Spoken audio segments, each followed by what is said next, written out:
Bienvenue dans l'événement du dimanche, ravi de vous retrouver. Notre invité en ce dimanche, Manuel Bompard, bonjour. Bonjour. Merci d'avoir accepté notre invitation, coordinateur de la France Insoumise, député insoumis des Bouches-du-Rhône. 1 heure d'interview avec à mes côtés pour vous interroger Arlette Chabot. Bonjour à vous. Bonjour à vous. Parlons de l'actualité tragique de ces dernières 24 heures. Il est mort pour un téléphone portable. Un adolescent a été tué hier à Paris, dans le 14e arrondissement. Il sortait de son entraînement de foot, il avait 14 ans, poignardé pour avoir refusé justement de donner son téléphone. 2 mineurs sont en garde à vue, âgés de 16 et 17 ans, poursuivis pour extorsion suivie de mort. Un crime faisant encourir jusqu'à 30 ans de prison pour un mineur. La réaction du ministre de l'Intérieur ne s'est pas fait attendre. Regardez ces mots sur son compte X. Résultat d'une perte de repère, de l'effondrement de l'autorité. Cela exigera la mobilisation de tous pour tourner le dos à une culture de l'excuse. Est-ce que vous êtes d'accord avec le diagnostic posé par Bruno Retailleau ces dernières heures ? D'abord, je veux vous dire que c'est évidemment un événement dramatique. On parle d'un jeune homme qui allait fêter ses 15 ans, je crois, dans quelques jours. Et évidemment qu'en France, on ne peut pas accepter l'idée qu'on meurt à cause d'un téléphone portable à cet âge-là, évidemment. Maintenant, et donc je veux évidemment passer aussi, transmettre mes condoléances à la famille, aux proches de cette personne. Maintenant, je pense qu'il faut essayer de comprendre ce qui s'est passé, puisque effectivement, il semble que les deux personnes qui aujourd'hui sont mises en cause, et la justice dira s'ils sont effectivement coupables, mais en tout cas qui sont mis en cause dans cette affaire, auraient été précédemment déjà coupables de vol avec violence. Ils étaient connus de la justice, en effet, et avaient interdiction de se retrouver, d'être ensemble. Voilà, mais moi je pense qu'on a besoin de savoir exactement ce qui s'est passé. Par exemple, on dit que sur l'un d'entre eux, il y a eu une mesure d'assistance éducative qui a été mise en œuvre. Est-ce qu'elle a effectivement été mise en œuvre ? Vous savez, malheureusement aujourd'hui, par exemple, puisqu'on parle de justice des mineurs, il y a beaucoup de mesures d'assistance éducative qui en fait ne sont pas exécutées parce que les associations qui sont censées les mettre en œuvre, en fait, n'existent pas. Et donc il y a des mesures d'assistance éducative qui sont prononcées, mais qui en fait, à la fin, il n'y a pas de suite qui sont données. Donc je pense qu'avant de s'empresser d'aller utiliser des grands mots sur le sujet, je pense que c'est important de savoir précisément ce qui s'est passé. Ensuite, on nous dit qu'il y a 1 an, il y avait déjà eu des violences à cet endroit. Ça serait intéressant de savoir pourquoi alors cet endroit ne faisait pas l'objet d'une protection particulière, pourquoi il n'y avait pas une police municipale ou nationale qui était sur place pour protéger les jeunes qui allaient à ce stade. La maire écologiste du 14e disait que l'endroit a été surveillé, qu'il y a eu en effet un dispositif mis en place. Si vous voulez, pour être franc, je cherche pas à pointer les responsabilités des uns ou des autres.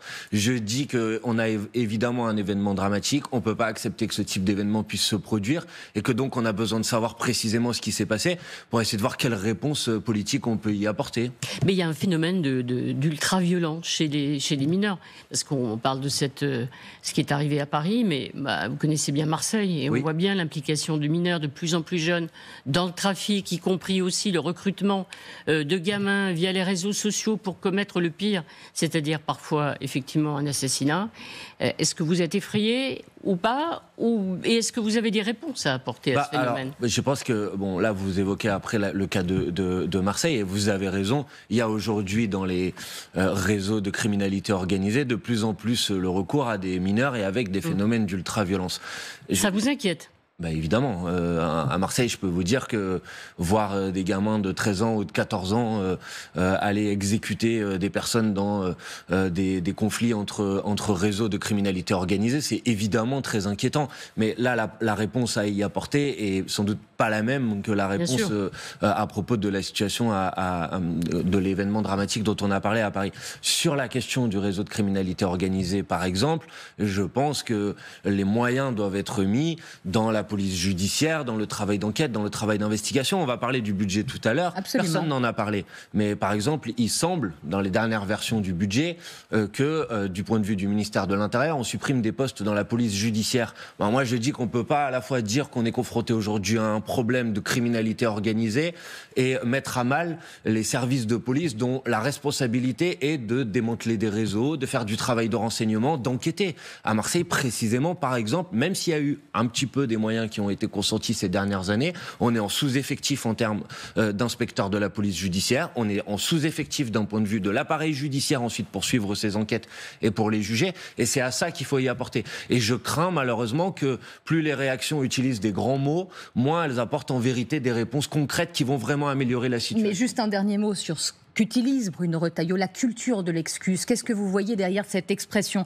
Que des peines ne sont pas assez exécutées, que les parents ne sont pas assez mis en cause aussi. On parle de mineurs, là, encore une fois. Je vais vous dire, Bruno Retailleau est un spécialiste de tordre la réalité des faits. Vous savez, les peines de prison en France sont aujourd'hui plus sévères que dans les années 80, et beaucoup plus sévères. Par exemple, le nombre de mois d'emprisonnement moyen quand on donne une peine aujourd'hui est beaucoup plus important que ce qu'on observait dans les années 80. Donc cette manière, si vous voulez, de tordre les faits pour essayer de défendre une vision idéologique de la société après un drame, c'est évidemment une manière que je réprouve et dans laquelle je me retrouve certainement pas. Quant à la question, puisque c'est cette question sans doute qui va être posée aussi par le ministre de l'Intérieur, de ce qu'on appelle l'excuse de minorité. Je rappelle qu'en droit, il n'existe pas d'excuse de minorité. Il y a la possibilité d'avoir des atténuations de peine pour des mineurs par rapport aux peines qui sont normalement dispensées pour les majeurs. Mais le fait de ne pas atténuer les peines existe déjà dans le droit français. Les juges peuvent décider qu'au vu de la gravité ou des circonstances particulières d'une affaire, alors il ne faut pas atténuer la peine. Ça existe déjà dans le droit. Donc moi, si vous voulez, j'attends un peu moins de grands mots, un peu moins de grandes opérations de communication et un peu plus de réponses concrètes, sérieuses, qui permettent effectivement d'améliorer la situation et d'améliorer la vie des gens. Parce que oui, on ne peut pas accepter en France que quand on a 14 ans, on meurt en sortant d'un match de foot. Ouais, Manuel Bompard, parlons de la situation politique. Vous parliez du budget. Le plus dur, sans doute, commence dans les prochains jours. Députés, sénateurs, tractations battent leur plein pour tenter d'obtenir un compromis sur le projet de loi. On parle de la commission mixte paritaire qui aura lieu à partir de jeudi. C'est technique, mais d'abord une question. Vos pronostics pour faire tomber François Bayrou se sont avérés faux le 16 janvier dernier. Quand, selon vous, à chaque fois. vous reconnaissez, vous êtes trompé, de fait, tiendra pas le futur Premier ministre? Vous pariez toujours sur une censure. Alors d'abord, est-ce que vous avez une estimation de date à nous donner à ce jour? D'abord, pour vous dire, c'est pas que nous nous soyons trompés, c'est qu'un certain nombre de personnes et de formations politiques ont décidé de ne pas censurer le gouvernement de François Bayrou il y a une dizaine de jours, et de mon point de vue en rupture avec les engagements qu'ils ont pris devant les électrices et les électeurs. Vous parlez du Parti Socialiste, pour être clair. Pas seulement. Le Rassemblement National s'est fait élire. Le Rassemblement national s'est fait élire aux dernières élections législatives autour de l'idée qu'il allait agir pour la rupture avec le macronisme, et il sert aujourd'hui de béquille à la continuité d'un gouvernement voué aux obsessions néolibérales d'Emmanuel Macron. Sans fait la défenseuse du RN, ils avaient dit qu'ils ne censureraient pas après le discours de politique générale. Ils avaient été clairs là-dessus. Peut-être dit, mais quand dans leur campagne vis-à-vis de leurs électrices et leurs électeurs, je ne crois pas qu'ils se soient présentés en disant on va permettre à un gouvernement de M. Bayrou de pouvoir continuer à mettre en place sa mauvaise politique. Donc après, c'est leur problème, c'est leur responsabilité, mais je pense que c'est important que ça soit souligné. Maintenant, vous me posez une question sur la suite. Vous avez dit vous-même, il va y avoir une commission mixte paritaire normalement jeudi prochain, pour que les gens qui nous écoutent le comprennent, c'est-à-dire une réunion dans laquelle il y a des représentants de l'Assemblée nationale et des représentants du Sénat pour se mettre d'accord ou pas sur un projet de budget, et normalement le 3 février ce budget doit revenir à l'Assemblée nationale. Évidemment que si M. Bayrou, comme c'est le plus probable, a recours à l'article 49.3 de la Constitution pour nous imposer ce budget en force, il y aura une motion de censure, et sans doute que cette motion de censure sera examinée autour du 5 ou du 6 février. Il faut 48 heures. Et moi, je souhaite que cette motion de censure, évidemment, elle soit votée, puisque le budget qui nous est proposé, peut-être qu'on va rentrer dans le détail, est un budget qui est un budget le plus austéritaire que la France n'ait jamais connu depuis 25 ans. Et c'est pas moi qui le dis, même la ministre des Comptes publics, Madame Montchalin, le dit. Et ça, en ces termes-là. Elle dit que c'est la plus forte réduction de la dépense publique depuis 25 ans. Or, très concrètement... Parce que des efforts sont à faire, ça, vous êtes aussi en capacité de le Mais il y a plusieurs manières de faire des efforts. Vu l'état du déficit et de nos finances publiques. Évidemment qu'il faut lutter pour réduire le déficit. Mais vous savez, quand vous luttez pour réduire le déficit, vous avez plusieurs leviers. Soit vous décidez de baisser les dépenses, soit vous décidez d'augmenter les recettes. Ce gouvernement s'inscrit dans une logique simple, il refuse toute augmentation significative des recettes et il veut baisser les dépenses. pour que les gens qui nous écoutent le comprennent, parce qu'ils peuvent se dire, baisser les dépenses, c'est peut-être une bonne idée. Ça se traduit de manière très concrète. C'est moins 700 millions d'euros dans le budget de l'enseignement supérieur et de la recherche, c'est moins plus de 100 millions d'euros dans le budget de l'éducation nationale, c'est moins d'1 milliard d'euros dans le budget de l'écologie, notamment par exemple dans le budget de ce qu'on appelle la prévention des risques. Je crois que j'ai pas besoin de vous rappeler ce qui s'est passé à Mayotte et la multiplication des catastrophes climatiques à laquelle on est confronté depuis plusieurs mois. C'est des conséquences très concrètes pour les gens. On va vous dire, c'est à vous de vous serrer la ceinture, on va vous dire, vous devez travailler 7 heures gratuits dans l'année. Bon, ça c'est ce qu'il y a dans ce budget. Et moi je suis pas d'accord pour que les efforts à faire, puisque vous me posez des questions sur les efforts à faire, reposent sur les Françaises et les Français ou sur nos services publics. Je pense qu'ils doivent reposer sur la mise à contribution des plus riches, des plus grandes fortunes, des plus gros patrimoines, et qu'on a tout à fait les moyens pour le faire. Et on va revenir sur ce... Voilà, c'est là qu'on arrive à la différence de stratégie avec le Parti socialiste. Vous avez évoqué, ils n'ont pas voté la censure. Et là, ils continuent à se dire qu'il faut faire pression sur le Premier ministre et obtenir des concessions. Ils trouvent qu'ils ont déjà, c'était l'explication de la non-censure, obtenu des gros bougets, comme l'on dit aujourd'hui, de la part de François Bayrou. Vous sauriez déjà, parce que je sens que vous n'y croyez pas. Là, Patrick Kanner, qui est le président du groupe... C'est agréable. Ah bon, d'accord, c'est pour nous et pour les téléspectateurs. Donc, pas pour les socialistes, mais ça vous fait rire quand même. Patrick Kanner dit en l'état, c'est pas acceptable, la copie du gouvernement, mais justement, on va obtenir de nouvelles concessions. Par exemple, l'annulation ou de la réduction des crédits sur le budget du sport, de l'amélioration aussi en termes d'emploi pour l'agence France Travail. Il y a toute une liste qu'il met en avant. Ça, vous n'êtes pas convaincu de la possibilité d'arriver à faire bouger le gouvernement ? Non, évidemment pas. On vous dit que c'est peanuts, quoi. Alors d'abord, je vais vous dire que le Parti socialiste a reçu un courrier de François Bayrou avant le vote de la dernière motion de censure dans lequel il y avait, soi-disant, 23 points. 23 points que François Bayrou disait, voilà des concessions que je fais au Parti socialiste. Dont les jours de carence pour les fonctionnaires. Alors, là, on va rentrer quelques secondes dans le détail. Sur ces 23 points, il y en avait 8 qui étaient déjà dans le budget initial de Michel Barnier au mois de septembre et au mois d'octobre. Donc faire croire que c'est... Ils sont déjà maintenus, c'est déjà quelque chose. Si vous voulez, mais faire croire que c'est une concession accordée à la négociation, évidemment, ne correspond pas à la réalité. Ensuite, il y en avait 11 qui étaient déjà obtenus soit dans la discussion parlementaire avant que le gouvernement de Michel Barnier soit censuré, soit par l'intermédiaire de la censure. Par exemple, quand j'entends certains dire c'est la négociation qui a permis d'indexer les pensions de retraite sur l'inflation au 1er janvier, non, pardon, c'est la censure du projet de loi de finances de la sécurité sociale de Michel Barnier qui voulait la reporter au 1er janvier. Donc c'est grâce à vous, en fait, au final. C'est grâce à votre censure. Évidemment, c'est grâce à la censure du gouvernement de Michel Barnier que les pensions de retraite ont été revalorisées sur la base de l'inflation au 1er janvier. Et ensuite, sur les 4 autres points, parce que moi je veux bien qu'on me dise qu'il y a des concessions extraordinaires, on apprend depuis le moment où ces points ont soi-disant été accordés. Par exemple, on nous a dit les socialistes ont obtenu le fait qu'il n'y ait plus les 4000 suppressions de postes dans l'éducation nationale. La semaine dernière au Sénat, les sénateurs macronistes ont voté contre le rétablissement de ces 4000 postes. C'est-à-dire que dans le budget du Sénat, aujourd'hui, celui qui a été voté par le Sénat, il y a la suppression des 4000 postes d'enseignants. Oui, mais il y aura un retour en arrière, justement. On parle de ce fameux débat de la commission mixte paritaire. Le gouvernement dit, non, on va à nouveau rétablir les 4000 postes. Peut-être, mais dans le même temps, au Sénat, le gouvernement propose un amendement pour réduire de 100 millions d'euros le budget de l'éducation nationale. Les 4000 postes budgétés sur cette année, c'est 50 millions d'euros. Donc, à chaque fois, ils font pareil. Ils vous rendent 50 millions, mais ils vous prennent 100 millions sans vous dire à quel endroit on va le faire. On m'a dit, oui, on a obtenu la suppression des 3 jours de carence, vous savez, pour les congés maladie des fonctionnaires. Bon, effectivement, ils ont renoncé aux 3 jours de carence. Et vous soulignez l'indemnisation, en effet, qui baisse. Ils ont réduit l'indemnisation de 100% à 90%. Attendez, juste pour pas que ça soit trop technique, mais quand même précis pour les gens qui nous écoutent. C'était à peu près 250 millions d'euros, les 3 jours de carence, en fait, qui étaient prélevés sur les fonctionnaires.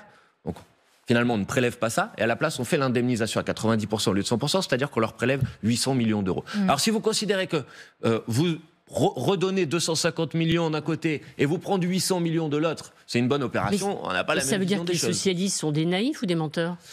Non, je pense qu'il y a d'abord une forme de naïveté. On n'a pas abordé là la question des retraites, mais essayer de faire croire que le fameux conclave qui a été constitué pouvait conduire à l'abrogation de la réforme des retraites me paraît d'une naïveté confondante. Vous n'y croyez pas une seconde. Vous ne croyez pas au dialogue social avec les partenaires sociaux, que ces 3 mois de négociation puissent aboutir à quelque chose. Mais on peut croire au dialogue social et considérer que les règles qui ont été imposées à cette discussion entre les partenaires sociaux biaisent dès le début la discussion, puisque quand vous dites il va y avoir un conclave pendant 3 mois, et en tout état de cause à la fin, soit tout le monde est d'accord, soit c'est la réforme actuelle qui continue à s'appliquer. En vérité, tout le monde comprend bien qu'à partir du moment où vous avez autour de la table des gens qui disent depuis le début, depuis des années et des années, qu'il faut travailler plus longtemps et que donc la retraite à 64 ans, c'est indispensable, voire qu'il faut aller plus loin, vous imaginez bien que demain, ils vont pas se réveiller en disant que finalement, ils sont d'accord pour l'abrogation de la réforme des retraites. Or, je vous rappelle que nous, on a été élus sur une revendication. Et cette revendication, elle est majoritaire à l'Assemblée nationale aujourd'hui. C'est l'abrogation de la réforme des retraites. Alors on me dit, vous ne croyez pas au dialogue social ? Ben peut-être qu'on pourrait demander à M. Bayrou s'il croit au dialogue parlementaire. Parce que s'il croyait au dialogue parlementaire, il ferait une chose très simple sur les retraites. Il nous laisserait voter. Oui, mais c'est ce qu'il a aussi entreaperçu après ces 3 mois de conclave. Non, madame. Non, pas sur l'abrogation. Mais... Pas sur l'abrogation. Ah bah oui, mais c'est le cœur. Sur ce qui aboutirait ou pas après ces 3 mois. Sous réserve qu'il y a un accord entre tout le monde. Ou en tout cas qu'il y ait un début d'avancée qui pourrait être soumis au Parlement. Ça fait partie des options. Je ne veux pas m'en prendre à vous, mais admettez l'idée quand même que dans une démocratie, quand des députés ont été élus et qui sont une majorité aujourd'hui à défendre l'abrogation de la réforme des retraites, la moindre des choses, ça serait quand même qu'ils puissent voter sur ce sujet. Or, quand nous avons mis ce texte à l'Assemblée nationale dans notre niche parlementaire au mois de novembre dernier, c'est les députés amis de M. Bayrou, les députés du MoDem, qui ont tellement saturé d'amendements la discussion qu'on n'a pas pu aller au terme de cette discussion. Donc la moindre des choses, moi c'est pas que je ne crois pas au dialogue social, j'ai pas de problème avec le fait que les partenaires sociaux débattent, mais à la fin, dans une démocratie, c'est aux représentants du peuple de trancher. Et ils doivent pouvoir trancher sur tous les points. Et ce point-là, François Bayrou l'a clairement écarté. Je ne veux pas m'égarer trop de votre discussion, mais de la question que vous me posiez, pardon. Mais donc, à la fois sur les questions budgétaires et à la fois sur les questions des retraites, oui, il y a une naïveté et parfois, sincèrement, une manière de présenter les choses qui... J'ai du mal à croire qu'ils soient naïfs quand même, les socialistes, non ? Ils ont, à votre avis, quoi ? Ils ont un objectif. Me proposez-vous, je ne sais pas, c'est vous qui avez sûrement une autre explication. Quand vous entendez François Hollande, l'ancien président, dire « nous avons la clé pour 2027 », quand vous entendez Olivier Faure, votre partenaire d'hier, comment le qualifier ? Que vous êtes la gauche du rien, il y a la gauche qui braille, vous, et celle qui travaille. Comment vous voyez ces sorties ? Pour l'instant, je pense avoir fait la démonstration que la gauche de « j'ai rien obtenu », elle n'est pas tout à fait de mon côté. Pour le reste, moi, je ne cherche pas à monter en tension avec qui que ce soit. Je vous l'ai dit tout à l'heure, il va y avoir un vote sur la censure sans doute dans une dizaine de jours.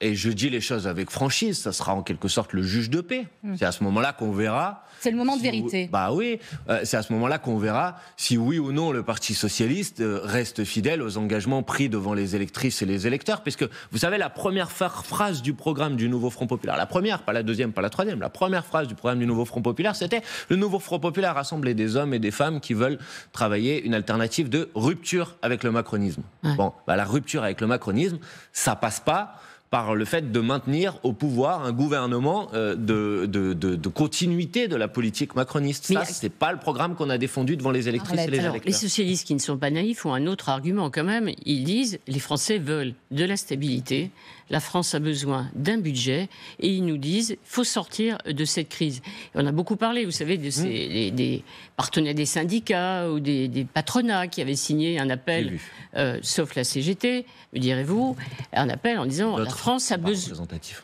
a besoin d'un budget. Et donc c'est un argument de poids. Les Français disent il faut sortir de cette crise. Donc, on laisse au moins le gouvernement terminer le budget et on verra après. C'est fort comme argument, non ? Mais Madame Chabot, moi je suis d'accord avec vous pour dire que la France a besoin d'un budget. Je suis d'accord avec vous pour dire qu'on a besoin de stabilité. Évidemment, mais qui est responsable de l'instabilité aujourd'hui ? Est-ce que c'est pas le président de la République en s'entêtant à nommer des premiers ministres minoritaires parce qu'il veut pas abandonner le pouvoir alors qu'il a perdu les élections ? Le responsable de l'instabilité, c'est lui. Quant au budget, évidemment qu'on a besoin d'un budget, mais le fait qu'on ait besoin d'un budget ne peut pas nous conduire à accepter un budget qui est un budget qui va se traduire par un désastre économique et social. J'ai entendu Madame Vautrin dire que le coût de la censure était de 12 milliards d'euros. Oui. Ce chiffre est complètement fantaisiste. D'ailleurs, elle est incapable d'en faire la démonstration. Moi, je vais vous dire quelque chose. Le chiffre donné aussi par le ministre de l'économie, Eric Lombard. Il a copié sans doute. Mais je vais vous dire quelque chose. L'OFCE, qui est un observatoire indépendant, avait fait des prévisions de croissance sur la base du budget de Michel Barnier. D'accord ? Et sur la base du budget de Michel Barnier, il avait fait la démonstration que ça se traduirait par une baisse de la croissance par 2. Voilà. La loi spéciale qui a été adoptée à l'Assemblée nationale au mois de décembre, si on en restait à la loi spéciale, c'est-à-dire le renouvellement des crédits du budget précédent, on aurait une croissance plus importante l'année prochaine qu'avec le budget de M. Barnier ou qu'avec le budget de M. Bayrou. Donc non, la censure, elle n'a pas coûté d'argent. En l'occurrence, c'est le budget de Michel Barnier ou le budget de François Bayrou qui va faire beaucoup de mal à l'économie, pour une raison simple que tout le monde peut comprendre, même s'il ne partage pas mes opinions politiques. C'est que si vous contractez l'activité économique, par exemple, on va réduire les budgets de ce qu'on appelle MaPrimeRénov'. C'était en point de croissance. Quand Arlette dit l'instabilité, vous avez vu aussi des patrons, des chefs d'entreprise qui gèlent des investissements qui n'ont pas lieu parce que cette instabilité politique. Donc il faut leur donner de la visibilité. Oui. Et ben pour leur donner de la visibilité, il faut certainement pas s'entêter à mettre en place des gouvernements minoritaires qui vont tomber au bout de 2 mois. Donc si vous voulez ramener de la stabilité, parce que moi je cherche aussi une solution de stabilité pour mon pays, je pense qu'on est dans une situation de blocage et que le déblocage de cette situation, je l'ai dit, je l'assume, elle passe par une nouvelle élection. Et ça, on l'a compris. Et on va ça ajoute du désordre et une incertitude pendant des semaines et des mois. Pas pendant des semaines, madame, c'est 35 jours. Ah ouais. Eh ben oui, mais écoutez, les 35 jours d'instabilité, vous les avez sous les yeux aujourd'hui. Vous savez même pas si vous allez avoir un budget dans 15 jours. Avant d'en venir à cette élection présidentielle anticipée, juste pour être très clair, vous parlez de moment de vérité. Ce sont vos mots quant à la censure. Soyons clairs avec le Parti socialiste. 66 députés socialistes, 8 le 16 janvier ont voté la censure. Que se passera-t-il avec vos partenaires ou anciens partenaires du Parti socialiste si certains d'entre eux ne votez pas la censure après le budget au mois de février prochain? Alors, d'abord, je vais répondre à votre question, vous inquiétez pas, j'ai pas l'habitude d'esquiver les questions. Mais d'abord, je vais vous dire que moi, je souhaite qu'ils votent la censure.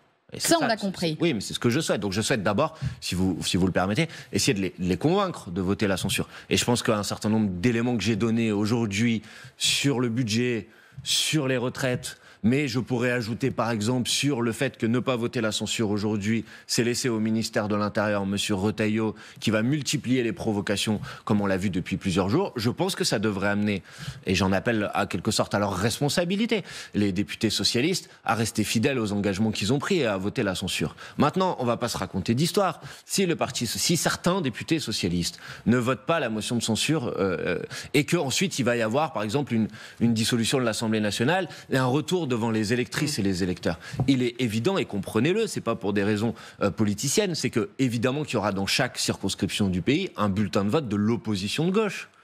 Parce que sinon, ça veut dire plus de candidatures communes et des candidats. Non, je suis pas en train de vous dire plus de candidatures communes. Je vous dis dans chaque circonscription un bulletin de l'opposition de gauche. C'est très clair. C'est-à-dire un bulletin de la part de ceux qui ne sont pas dans le soutien sans participation au gouvernement. Si vous ne votez pas la censure, c'est que vous laissez le gouvernement de François Bayrou dérouler sa politique. Moi, je conteste la politique du gouvernement de François Bayrou. Et s'il doit y avoir une nouvelle élection, je pense que dans chaque circonscription, il faut que les gens qui, comme moi, contestent la politique de François Bayrou aient un bulletin de vote pour l'exprimer. Et ce bulletin de vote, il peut être porté par des communistes, par des écologistes. Il peut même être porté par des socialistes qui auraient voté la censure. Mais je pense qu'il faut être clair. S'il doit y avoir une dissolution de l'Assemblée nationale, il doit y avoir un bulletin d'opposition de gauche dans chaque circonscription du pays. Ça veut dire que de fait, si le Parti socialiste, parce qu'il y aura sans doute quelques députés qui pourraient avoir un vote différent, et vous faites appel à des nouveaux frondeurs, peut-être socialistes au sein du groupe, qui vous suivraient voter la censure. Mais si officiellement Olivier Faure dit non, on ne vote pas la censure, c'est-à-dire que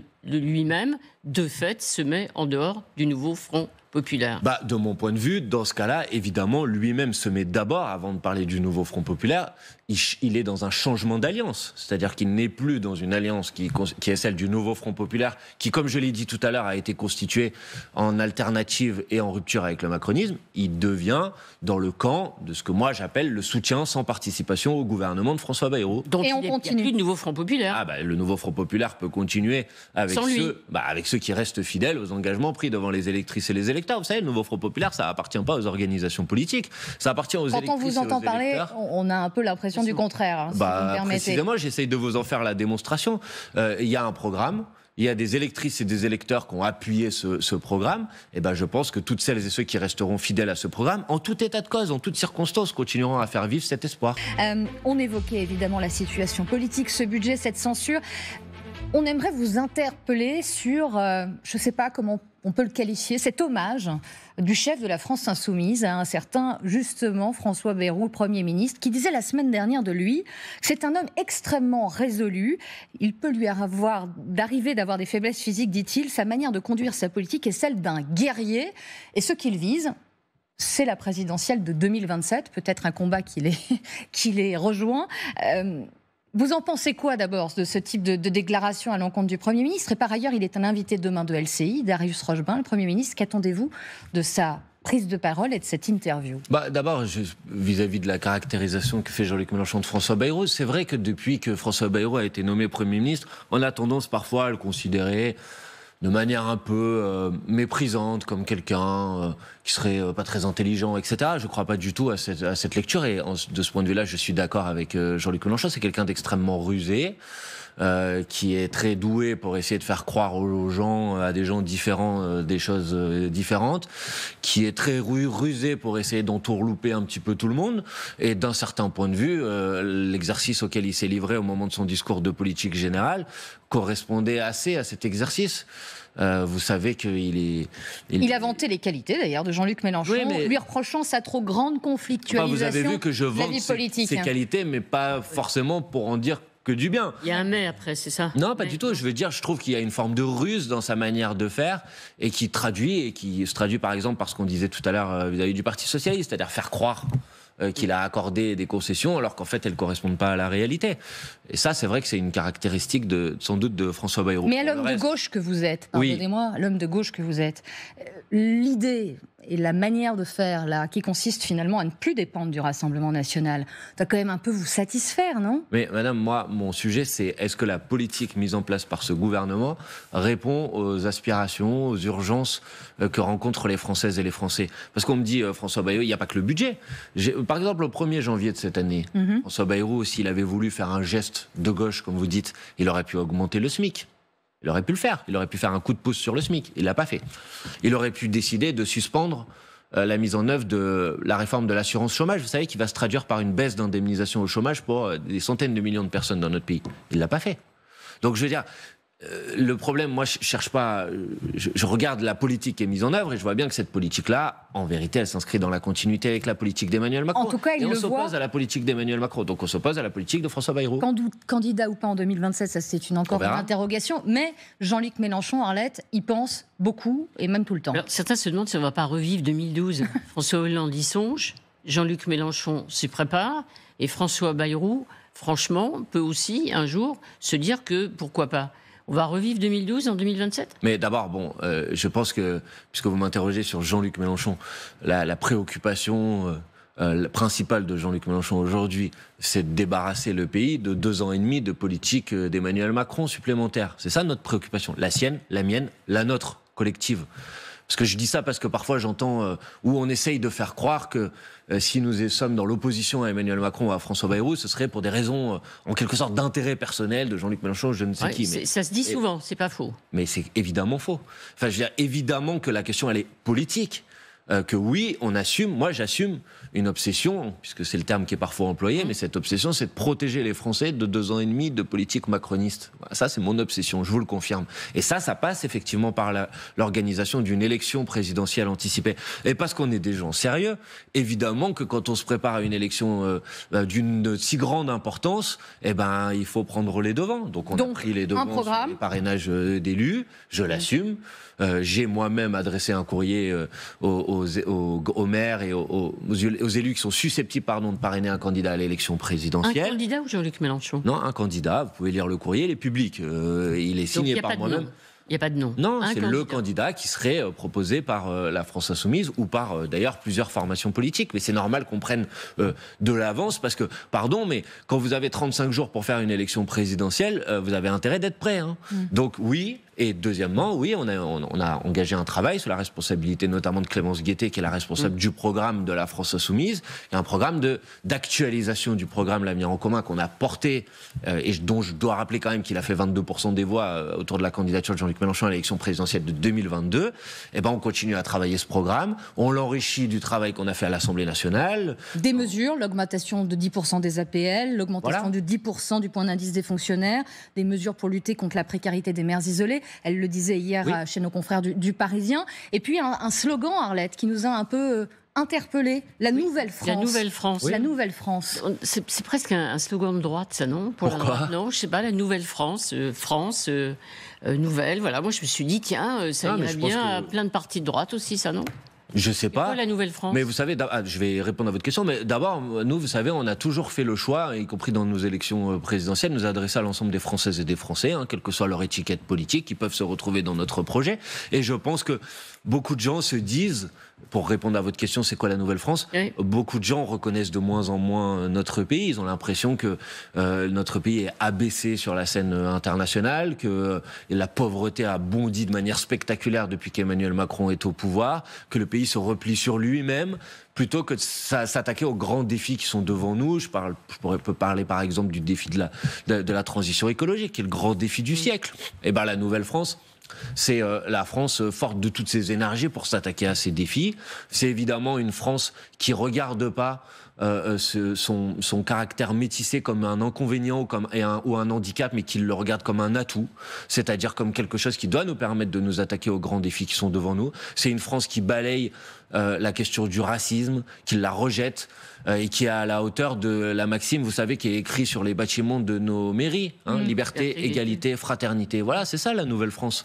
Une question rapide, parce que ont été organisées des législatives partielles il y a peu de temps en Isère. Vous avez perdu un siège à l'Assemblée nationale. Est-ce que vous y voyez une alerte? Est-ce que vous entendez les appels de... Là, on peut appeler ça d'anciens partenaires. Je pense à François Ruffin, qui dit les résultats doivent être regardés de près, non pour être mis au passif des fantassins sur le terrain, mais pour les généraux dans les bureaux. C'est peut-être vous qui êtes visé, mais en dehors, c'est la Bérésina, un vote repoussoir massif. Ne changeons rien, fonçons droit dans le mur. Écoutez, d'abord, je vais vous dire, je ne sais pas si c'est à moi dont il parle, puisque en l'occurrence, je ne sais pas si je suis un général, mais ce que je peux vous dire, c'est que dans cette campagne, je n'étais pas dans mon bureau, moi, j'étais sur le terrain et je suis allé donner le coup de main à la candidature de Lies Loufoque. Tandis que M. Ruffin, qui nous adresse aujourd'hui ses reproches, je ne sais pas si c'était un général, mais en tout cas, je sais qu'il était lui dans son bureau. Donc, franchement, je ne pense pas très intéressant de venir polémiquer sur ce sujet. Il y a eu effectivement... Mais cette défaite, elle dit quoi? Attendez, il y a eu une élection législative partielle dans cette circonscription. C'est une circonscription, la première circonscription de l'Isère, qui est une circonscription historiquement de droite. Historiquement de droite. Nous avons réussi à arracher ce siège en juillet 2024, à la faveur d'une triangulaire au deuxième tour, d'accord, et à la faveur d'une participation très importante, puisqu'il y avait eu quasiment 70% des gens qui avaient voté. On est là dans une élection législative partielle. Dans cette élection législative partielle, la participation a été autour de 35%, très peu de mobilisation, divisé par deux, et il n'y avait pas de triangulaire. Donc évidemment qu'on est déçu d'avoir perdu, mais essayer de tirer des enseignements nationaux d'une défaite dans telle circonstance ne correspond pas à la réalité. Et j'ajoute deux paramètres qui sont quand même intéressants à savoir. Premièrement, c'est que le Rassemblement national, qui passe son temps à dire qu'il doit être dans la rupture avec le macronisme, a appelé à voter pour la candidate macroniste au deuxième tour pour battre un candidat de l'opposition. Et donc, il a préféré un macroniste qu'un candidat de l'opposition, le Rassemblement national, dans cette circonscription. Et deuxièmement, que M. Glucksmann, qui donne des leçons à la gauche en permanence, a refusé de soutenir le candidat Lies Loufoque, qui était pourtant le candidat soutenu par l'ensemble du Nouveau Front Populaire. S'il y a des responsables à cette situation, je pense qu'il faut plutôt regarder vers eux. Oui. Arlette Chabot, parlons à présent de l'immigration, justement. Bruno Retailleau partout, tout le temps, qui a remis dans l'air une idée, un référendum, une consultation. On l'écoute, il était en déplacement jeudi dernier. S'il y a bien un sujet où il faudra un jour que les Français en délibèrent, c'est l'immigration. Parce que c'est sans doute le sujet qui, depuis un demi-siècle, a le plus profondément bouleversé la société française, sans qu'on mette les Français à même d'en délibérer. Voilà, il y a deux sujets. Alors, il y a le problème constitutionnel, on peut penser, modifier la Constitution pour pouvoir consulter les Français, mais est-ce que sur l'idée de demander aux Français leur avis sur l'immigration, vous dites non, ce n'est pas souhaitable, vous ne le voulez pas, et vous ne considérez pas, à l'inverse de Bruno Retailleau, que c'est légitime de demander aux Français leur avis sur ce sujet? D'abord, évidemment que dans une démocratie, c'est légitime de demander son avis aux Français sur n'importe quel sujet. Maintenant, sauf l'immigration, vous allez dire. Non, c'est pas du tout ce que je vais dire, madame. Mais quelle question veut-il poser aux Français? Non, parce que je veux dire, quelle question veut-il poser? Parce que vous savez, un référendum, si c'est pas juste un propos d'estrade, pour faire semblant, quelle question veut-il poser aux Français? Parce qu'un référendum, vous posez une question. Voilà. Pour le reste, si M. Retailleau... Vous pouvez en poser plusieurs, mais lesquels? Par exemple, vous savez, il y a une majorité de Français, en tout cas c'est ce que disent les enquêtes d'opinion, je les prends à distance, je les mets à distance, mais en tout cas c'est les éléments dont on dispose à ce stade. Il y a une majorité de Français, par exemple, qui sont pour la régularisation des travailleurs sans papier. Donc, il veut poser cette question-là. Vous êtes pour, par exemple, vous dites pour la régularisation de tous les travailleurs évidemment, sans papier. On parle de personnes qui habitent en France, qui travaillent en France, qui, bien souvent, faut le dire quand même, parce qu'ils sont suffisamment stigmatisés à longueur de journée pour aussi pouvoir les remercier, les féliciter. Et remercier d'être là, parce que bien souvent, ce sont ceux qui occupent des emplois qui sont des emplois vitaux, indispensables à la vie de la nation.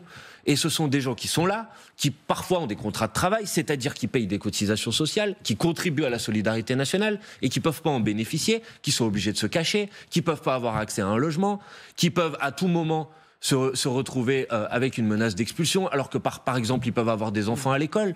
Donc régularisation pour tout le monde sans condition. Pour tous les travailleurs sans papier. Tous les travailleurs sans papier, c'est-à-dire toutes les personnes qui ont un contrat de travail, parce qu'il y a une hypocrisie totale. Vous savez comme moi que des artisans dans le bâtiment, il y a des travailleurs aujourd'hui qui sont indispensables.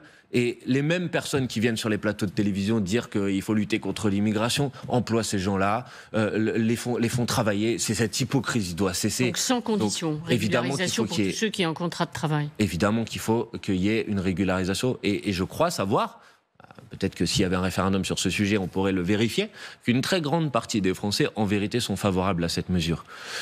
Ensuite, pour le reste, si M. Retailleau veut désormais faire des référendums, vous voyez, moi, j'ai pas de sujet que j'exclus par principe, mais pourquoi lui, il en exclut certains? Pourquoi, par exemple, on ne ferait pas un référendum, évidemment, sur l'abrogation de la réforme des retraites, c'est pas un sujet important? Pourquoi on ne ferait pas un référendum sur, je sais pas moi, le passage à la 6e République pour mettre un terme à la 5e République?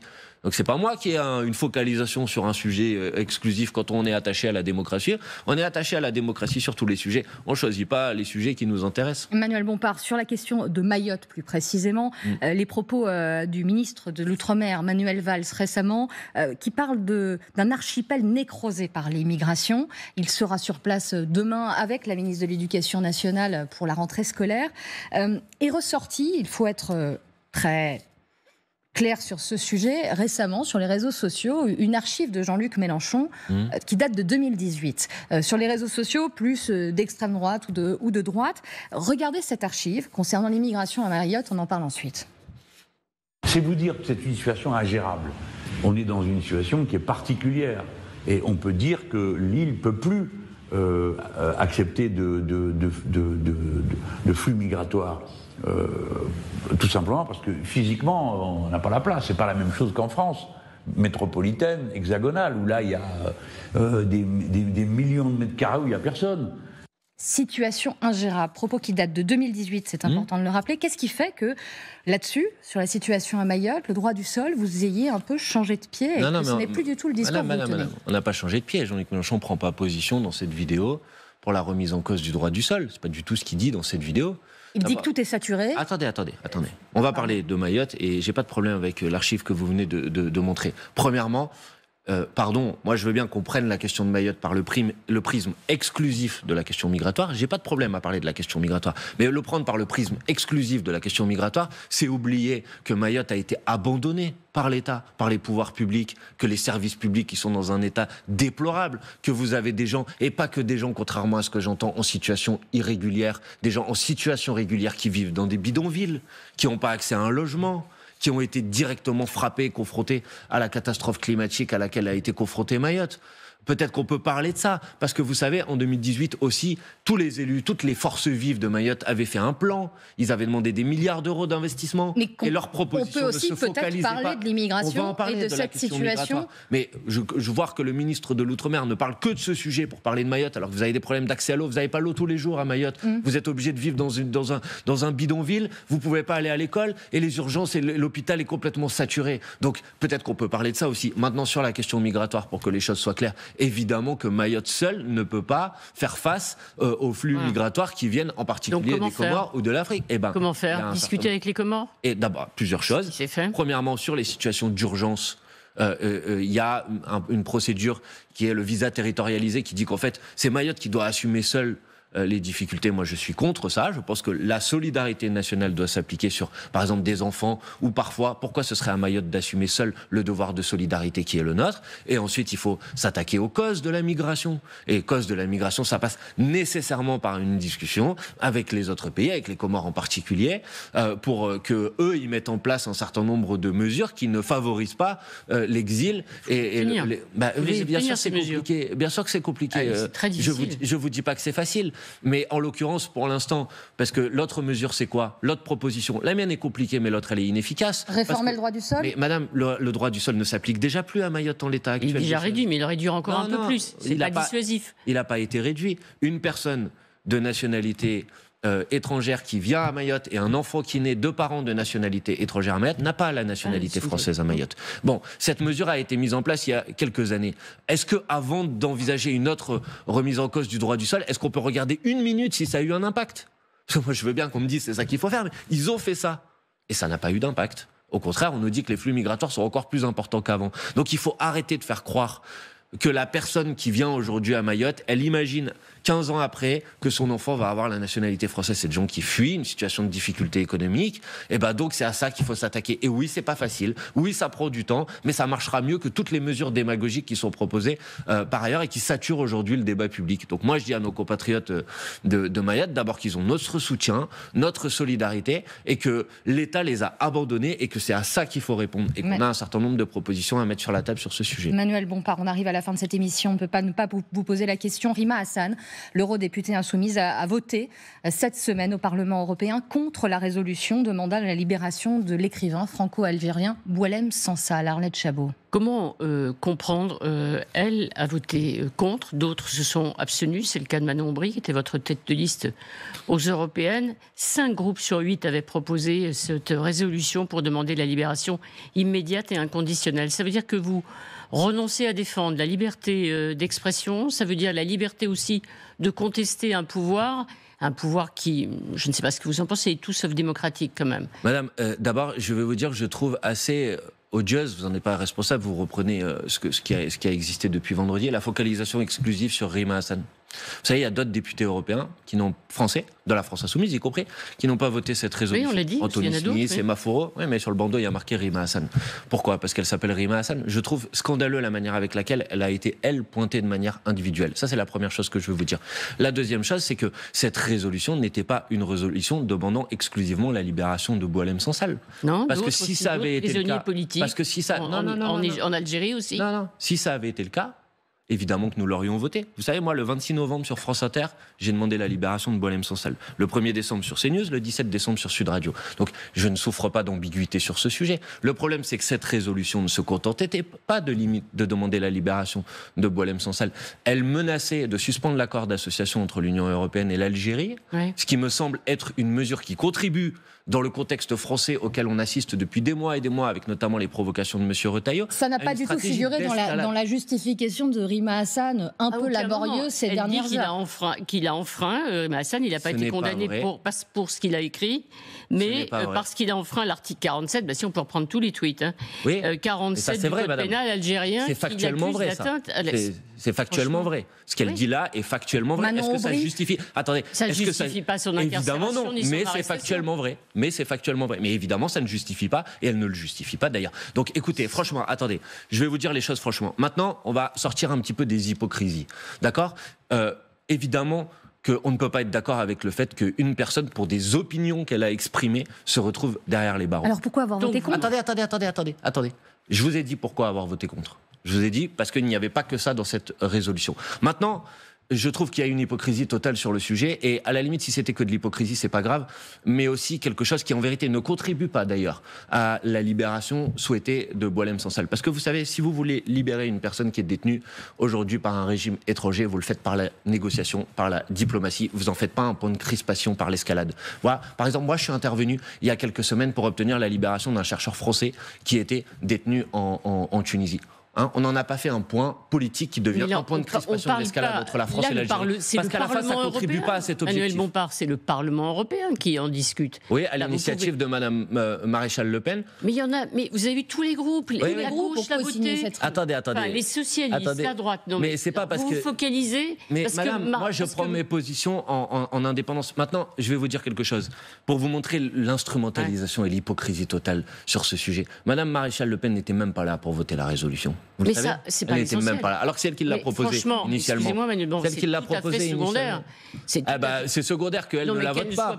Mais c'est pas secondaire que nous la votions pas là. Parce que au fond, un écrivain est soutenu par la droite ou l'extrême droite, il ne doit pas être défendu par la gauche. Mais je n'ai pas dit ça, madame. Je n'ai pas dit ça. Moi je vous pose la question. Je vous ai déjà dit, et je peux vous redonner encore les dates si vous voulez, que pour ma part et pour tous les dirigeants de la France insoumise, évidemment que nous nous sommes prononcés pour la libération de Boualem Sansal. Ce n'est pas le sujet du vote de cette résolution.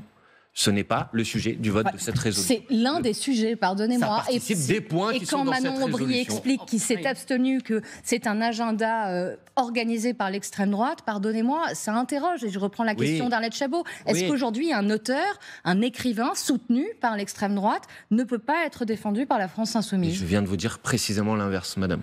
Donc évidemment que le problème, moi j'ai toujours dit qu'une personne ne peut pas être détenue pour ses opinions, même si je désapprouve évidemment ses opinions. Raphaël Glucksmann, votre partenaire, parle de honte quant à ce vote contre. Vous voyez, M. Glucksmann parle de honte.